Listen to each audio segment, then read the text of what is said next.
Thank you, Melissa, I appreciate it. Okay, so this is something new for this year. We are going to hold 2 panel chats on 2 different topics. And in keeping with the consumer behavior theme, our first panel chat is centered on just what we were talking about, the Gen Z or the Zoomers, and how do we attract them and create loyalty in your business. Melissa is obviously going to lend her expertise to this panel, but we thought it would be fun to actually invite to the stage 2 Gen Z business owners. And I'd like to welcome to the stage now Matthew Horn and Patrick Jakowski, Matt and Pat to me, owners of Firehouse Coffee located on Fort Monroe in Hampton, Virginia.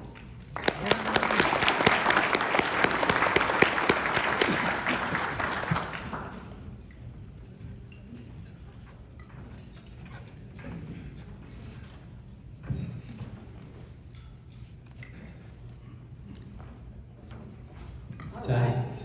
Everybody hears you, right? We're good. How do we look? So the first thing I wanted to tell you all really quickly, because it's such a really cool story, is the story of how these 2 guys actually ended up in business together.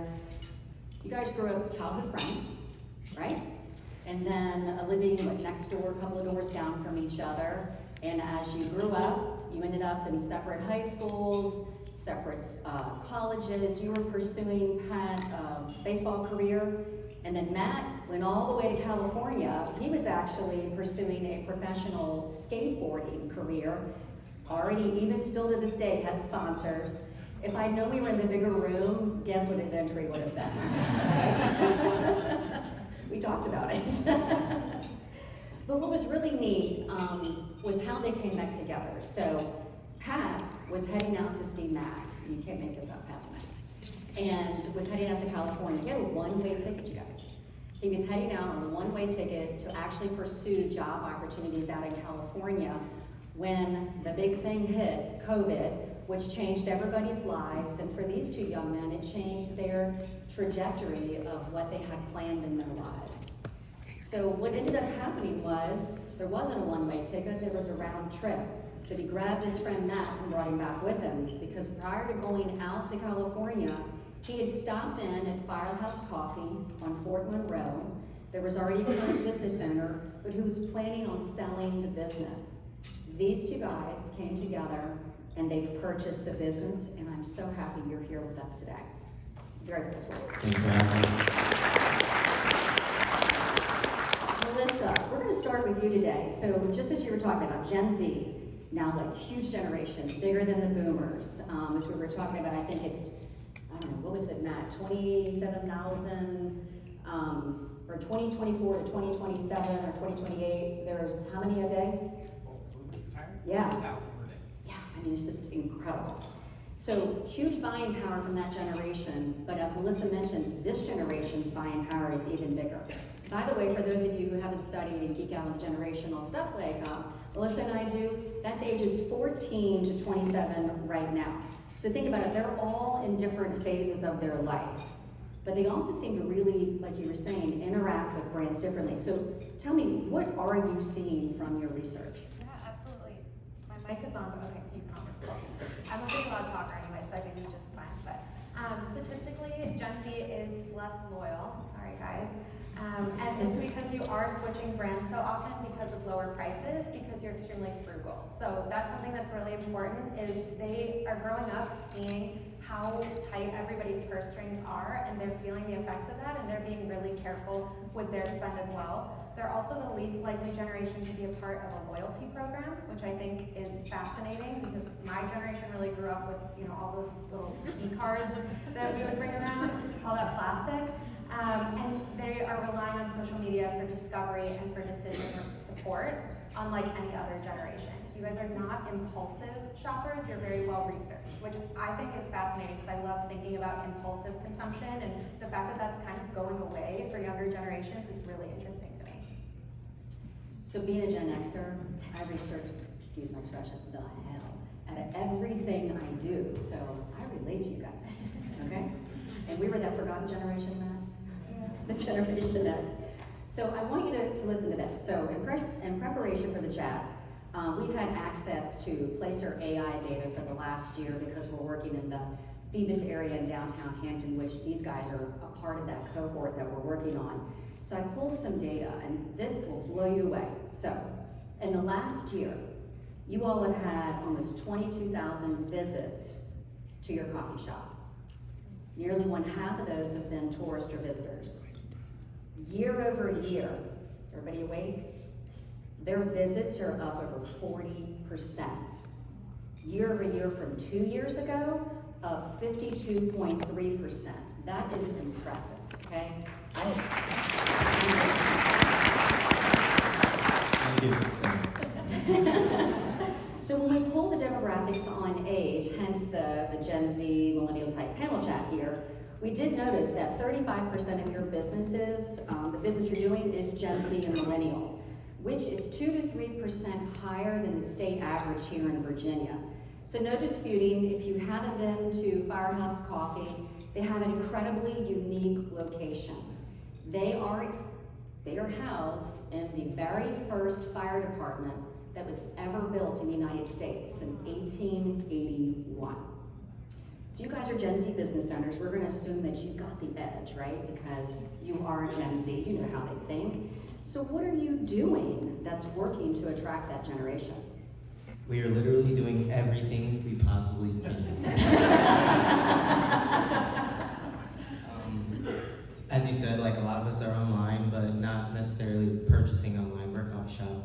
You're not gonna buy your stuff online. But I do notice that like a lot of our generation wants to get to know the business online before they come in.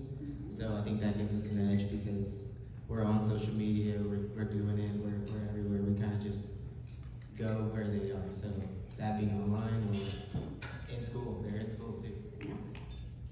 I do want to give a shout out. Thank Clay for being here. He's our video guy, and one of the things is we do like the trendy videos and the sound behind it. And Clay's got a couple ones that have hit a couple million for us, and that's been huge as well. One of the things I noticed though when we were talking, you were saying that the experience means so much, and this goes back to the whole bricks and clicks strategy. So are you guys selling online at all? Can people pre-order? We do have an online store, firehousecoffee1881.com. Click shop, get some beans or some merch, we'll ship it right to your door. I love it, I love it. Melissa, in retail, it's certainly more expensive to attract a new customer than it is to retain the ones that you already have. So what are some tips? How can a retailer today create brand loyalty with a generation that's lost their loyalty? Yeah, and you have to think about loyalty really differently. So you can't necessarily think about it linearly as if you'll always get the repeat purchase.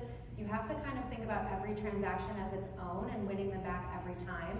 And the best way to do that is with those deals, those promotions, with the digital engagement for sure, and just really also focusing on the values that matter to them. So the authenticity, the sustainability, telling those stories from your sourcing and your suppliers, and just building a sense of community that way, but also picking and choosing how you're going to resonate with your audience. Because as I mentioned, the trends are moving so quickly, you have to be really discerning and really determine how you want to appeal to them and make sure that it's consistent every time, so you can continue to build your brand story without hopping on every single bandwagon.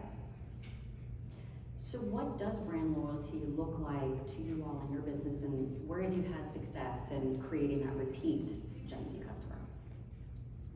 I think for us, brand loyalty is when we have a regular who they've got family in town or something and they have to show off their local coffee shop. Like, come see this place, it's really cool.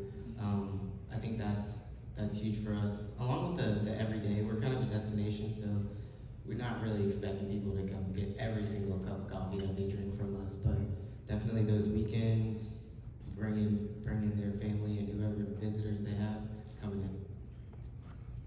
What I would say is when we see different people repping our brand, wearing our merchandise out there, we call it like, we see like Firehouse Coffee in the wild, and it's kind of cool just to like see your brand on somebody they don't even know it's you. That would be one thing, and then anybody that reposts us on social media every time. Like we said earlier, Matt talked great about it, and I mean, he hit on so many things that we try to do daily, and I mean, we're always reposting or tagging and liking. just collabing with other businesses that are involved, whether it's on the island or in the city. Just try to work well with everybody. So looking back and thinking on what Melissa said earlier, and Matt too, about building into the community with the Gen Z generation, I really want everyone to know some of the things that you're doing where you're present in the community. And so, you know, super important, right, at your generation, that you see someone giving back in some way. That makes you further align with the brand, is that right? Definitely. We, when we first were coming together to, make the big leap into entrepreneurship, we decided that this coffee shop is not for us, it's actually for the community. Like, we wanted to keep it going because that was a place where everyone could come. So we love to invest in our local schools.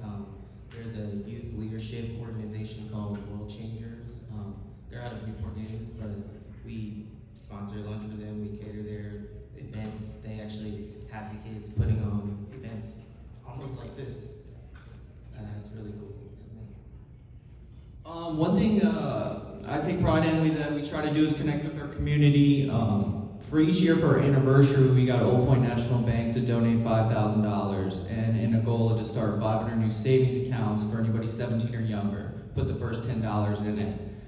First year, it was crazy. We actually got like one out of it. You try to give away free money, people don't want it. Yeah. But next year, our second year, we got like 20, 30, but we got more draw from it because we donated $100 to 5 accounts, $250 to 2, and $500 to 2 as well. We try to give back in ways of sponsoring teams locally, whether it's HU softball or giving back to pilots or local kids and charities that we feel passionate about or were involved in growing up. Just trying to. That's awesome. That is awesome.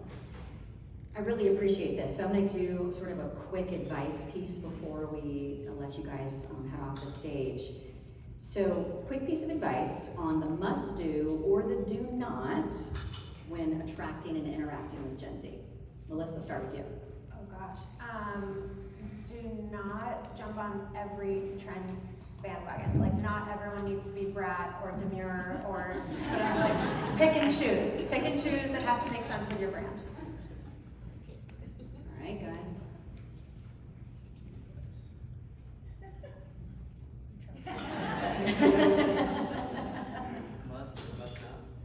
Must or must not?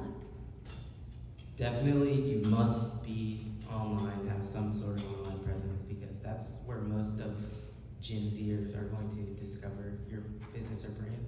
So that's definitely a must. Must not, yeah, I would say overlooking the influence that these young people have. They are connecting with everybody all the time on their phones, 24/7. And they have a big say in what goes on nowadays, like it or not. Stay online, stay present all the time, all the time. That's great. Thank you, guys. Thank you.